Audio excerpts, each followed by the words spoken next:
तो यार Kang the conqueror MCU में मल्टीवर्सल सागा का मेन विलन होने वाला है, लेकिन ऐसे कौन से सुपर हीरोज हैं, कौन से कैरेक्टर्स हैं जिसने इसे हराया है? आज की वीडियो में हम लोग यही जानेंगे।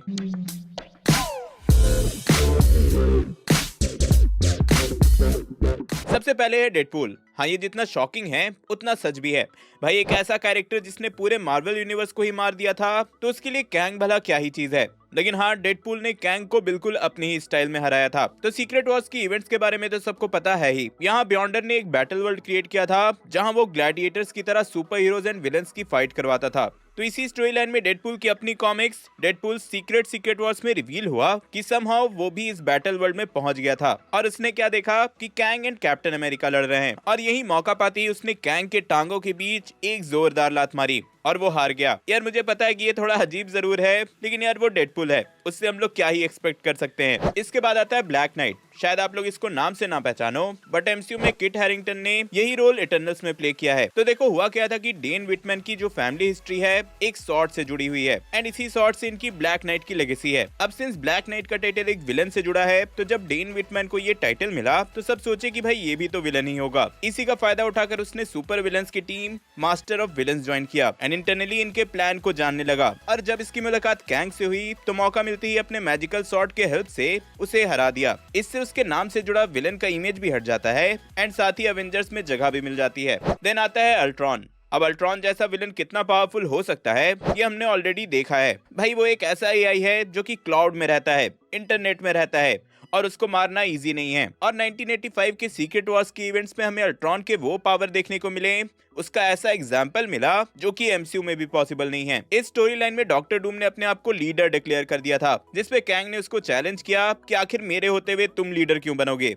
कुछ आर्गुमेंट्स के बाद डूम ने बोला कि वो लीडर इसलिए बनेगा क्योंकि वो अल्ट्रॉन को कंट्रोल कर सकता है। जिसके बाद उसके एक कमांड पे ही वहीं पे अल्ट्रॉन कैंग को वेपराइज कर देता है, लिटरली मार देता है। काश इस लेवल का पावर एमसीयू में भी अल्ट्रॉन का दिखाया जाता। लेकिन यहीं पे सोचो, जब अल्ट्रॉन जिसे डॉक्टर डूम कंट्रोल कर रहा था वो ऐसा कर सकता है, तो खुद डॉक्टर डूम का क्या पोटेंशियल होगा। देखो, यहीं पर एक और स्टोरी है जो कि डॉक्टर डूम के इशू नंबर 6 में दिखाया गया। डूम को एक टेरर अटैक के लिए फ्रेम किया गया था जो कि उसने किया ही नहीं था, एंड वो हर जगह भाग रहा था, एंड यहीं पे उसकी मुलाकात हुई कैंग द कॉन्करर से। अब ऑब्वियसली इनकी जो हिस्ट्री थी उसके चलते ये लोग एक दूसरे को बिलीव तो नहीं करते थे, बट डूम कर भी क्या सकता था, वो हेल्पलेस था। फिर क्या, कैंग ने डूम की हेल्प की और मौका मिलते ही उस पे नलीफायर से अटैक भी किया। लेकिन जैसे ही कैंग घायल डूम के पास पहुंचा, ऑब्वियसली एक अच्छा सा डायलॉग मारने के लिए डूम ने बड़ी तेजी से एक चाकू निकाला और कैंग के गले में डाल दिया। इसी से पता चल जाता है कि यार वो डॉक्टर डूम है, मजाक तो है नहीं। यहीं पर हम लोग हल्क को कैसे भूल सकते हैं, इसने भी तो कैंग को हराया है। हुआ क्या था कि कैंग ने सोचा कि अवेंजर्स नहीं होते तो उसके लिए सब कुछ कितना इजी होता।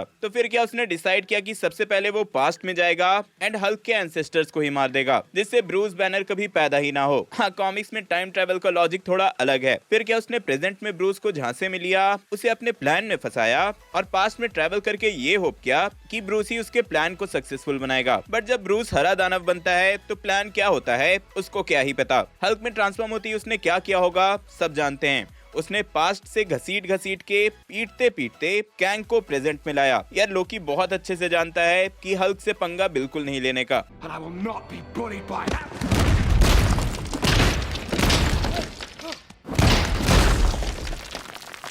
अब हल्क कैंग की धुलाई करे और थॉर न करे, कैसे हो सकता है। अवेंजर्स के इशू नंबर 8 में ऐसा ही हुआ। जब अवेंजर्स के सामने कैंग अपने एविल प्लान्स के साथ आया तो उसको रोकने के लिए सारे एवेंजर्स ने अपनी जान लगा दी। इवन यहाँ टोनी मरते मरते बचा था। इन द एंड जब कैंग ने प्लान किया कि वो रेडिएशन का यूज करके अवेंजर्स को मार देगा, सिंस अपने सूट से वो रेडिएशन से इम्यून है, तब थॉर सामने आया और बोला कि उरू मेटल से बना उसका हैमर यूनिवर्स के पावरफुल से पावरफुल रेडिएशन को एब्जॉर्ब कर सकता है। और यहीं पे उसने हैमर से कैंग के रेडिएशन को और एनहांस करके उस पे ही रिफ्लेक्ट कर दिया, जिसके बाद कैंग की बुरी हालत हुई और वो अपने शिप से भाग गया। वैसे कैसे उरू मेटल रेडिएशन को एब्जॉर्ब कर सकता है ये हमने इन्फिनिटी वॉर में बहुत अच्छे से देखा है। अब देखो, कैंग की बात आए और फैंटास्टिक फोर की बात ना आए, ऐसा कैसे हो सकता है।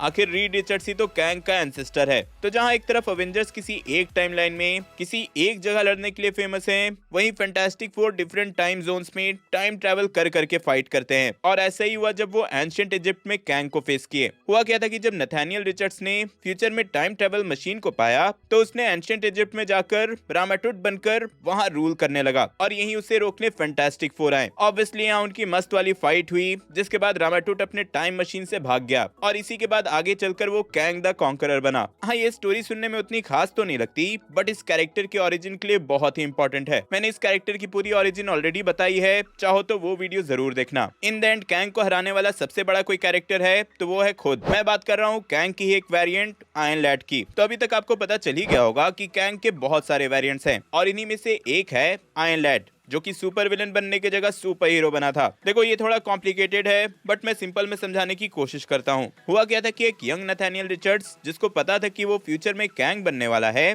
उसने फ्यूचर के कैंग के टेक को चुराकर पास्ट में ट्रैवल किया, एक आयरन मैन की कॉस्ट्यूम बनाई और बन गया आयरन लैड। उसने इवन यंग अवेंजर्स की टीम बनाई जिससे कैंग को रोका जा सके। अल्टीमेटली कैंग ने उसे ढूंढ लिया, दोनों में एक खतरनाक बैटल हुई and in the end Iron Lad ने खुद के फ्यूचर को ही मार दिया, मतलब कैंग द कॉन्करर को मार दिया। लेकिन हाँ, सिंस इससे एक टाइम पैराडॉक्स बना तो उसे अल्टीमेटली फिर से फ्यूचर में ट्रैवल करके कैंग द कॉन्करर बनना पड़ा। और यार सही में ये स्टोरी सुनने में इतनी ऑसम लगती है कि मुझे एमसीयू में कुछ ऐसा ही देखने का मन है, जो कि दिमाग घुमा दे। आप सबके क्या थॉट्स हैं कमेंट में जरूर बताना। एंड वीडियो अच्छी लगी तो लाइक एंड शेयर करना एंड ऐसी ऑसम कंटेंट के लिए चैनल को सब्सक्राइब करके जाना। सुपर हीरोज मास्क क्यों पहनते हैं ये जानने के लिए ऊपर वाली वीडियो देखें एंड आपके क्वेश्चंस के आंसर जानने के लिए नीचे वाली।